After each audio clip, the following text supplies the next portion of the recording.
The sun doesn't shine every day. The storms will come. There are times when the nights will be long and dark and you will be alone. There will be times when the darkness seems to consume everything. But don't let it consume you. We all fail. It's okay. What is not okay is that when you fail, you stay down. Whoever stays down is a loser. And winners will fail and get up. Fail and get up. Fail and get up. You always get up. That is a winner. I can accept failure. Everyone fails at some point. I cannot accept not trying. It is your losses that will humble you. It is your losses that will give you a drive. It doesn't matter about what happened yesterday. It doesn't matter what happens to you. The only thing matters, what are you going to do about it? As long as you're here, you have a chance to transcend yourself. You can decide that you're going to stand up to life. It's necessary you take responsibility for it. That you don't give up, that you don't take any objection or disappointment or defeats personally. Yes, I'm in charge here. I'm going to do something about this situation. When you embark this journey, you must know that it's going to go down before it comes up. But when it comes up, it's going to go so much higher than you've ever been. Sacrificing today for tomorrow's betterment. But if you didn't know that, you didn't prepare for that, think something's wrong, maybe it's time to stop. No, it's time to move even further. You have to be equipped mentally to endure this process. Knowing what you're about to go into is step one. Knowing it's an uphill battle, but a winnable one and one that's achievable. Only those who are willing to risk going too far can possibly find out how far one can go. I want to see how far I can go. I want to see what I can accomplish. I want to see what I can do, what I can be, what I can have. I want to see. I don't want to see what I think I can do. I don't want to see what I think is possible. I want to see what my life would look like if I didn't count the cost.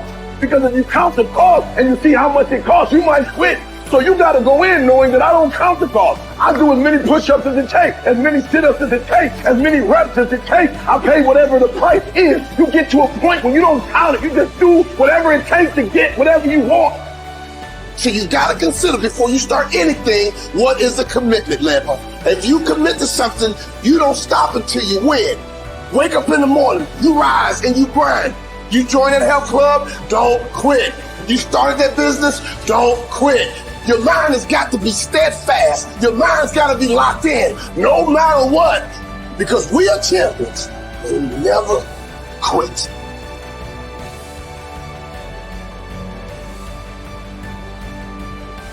The official definition of self-discipline is the ability to control one's feelings and overcome one's weaknesses. Also, it's the ability to pursue what one thinks is right, despite temptations to abandon it. See, the problem with you is you rarely exercise your self-discipline muscle. You just go with the flow. No backbone whatsoever. And that's perfectly fine until you start whining and complaining about your lack of success. Whining and complaining about your lack of progress. Whining and complaining that you're not gaining any momentum and you can't seem to get ahead in life. You're wasting a bunch of percentage here. We have 80 more percent that we're not tapping into because in this other 80% is suffering, pain, failure, self-doubt, darkness, and then a whole bunch of light. But to get to this light, you gotta go through all of this. So a lot of us know that. I can get over here, but over here, man, this is much better because I gotta go through this journey that is not fun. This from 20 to 100%, this shit in between is not fun. So we decide to live over here. So everybody goes, how do you do that? You know exactly how to do it. You know exactly, it's not a magic trick. There's nothing I talk about that's a magic trick. It's all back down to a very primitive mindset. of we just have to do. It's like breathing. Breathing becomes normal. Like, you didn't know that we're doing it. That's how you have to live your life.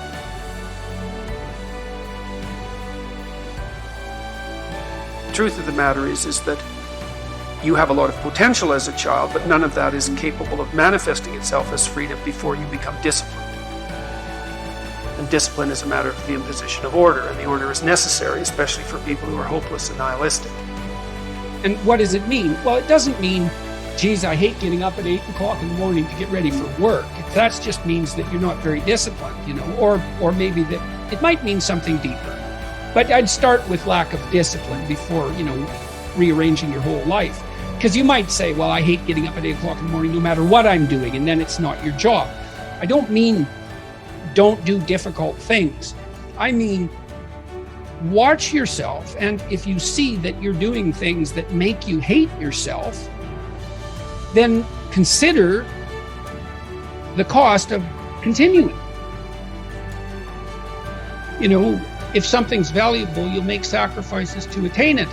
That discovery of sacrifice, I think that's what separates it's one of the primary factors separating human beings from animals.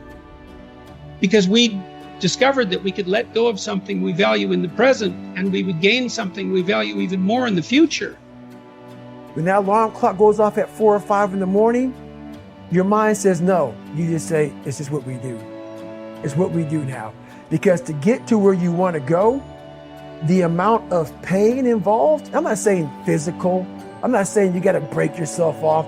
The amount of mental pain of how many times you're going to have to do something that you don't want to do to get to where you want to go. When I was 297 pounds and I was fat as hell trying to be a Navy SEAL, the scariest thing in the world to me, even to this day, was that could have been the rest of my life. I thought then I was trying hard. That's the scariest thing in the world. I thought then, 297 pounds, working for Ecolab, spraying for cockroaches, making $1,000 a month. I thought that was me at my 100% potential. Come to find out, a few years later, I wasn't anywhere near that. 106 pounds less, graduated Navy SEAL training, went on to do all these other things. Looking back on that was me trying hard. That's why people got to understand what is in us. We have no idea until we start trying hard. And I mean really trying hard, when you're obsessed with, hey, this is my new norm. My new norm is that, wow, this isn't always fun. It's not always meant to be fun. And that's when you know you're trying hard. As C.S. Lewis said, hardships often prepare ordinary people for an extraordinary destiny. People look at their past to decide who they are. People look at their past to decide who they can be. But the problem is, oftentimes, people mistake difficulties, suffering, pain for being bad, being less than, being broken, and it erodes their sense of self-esteem. It erodes their sense of self-worth. But nothing could be more opposite from the truth, because in reality, no matter what you've gone through, no matter how hard it was, all of it was shaping you into the person that you can become. The hardships, the difficulties, the pain, the suffering, all of that makes you tougher.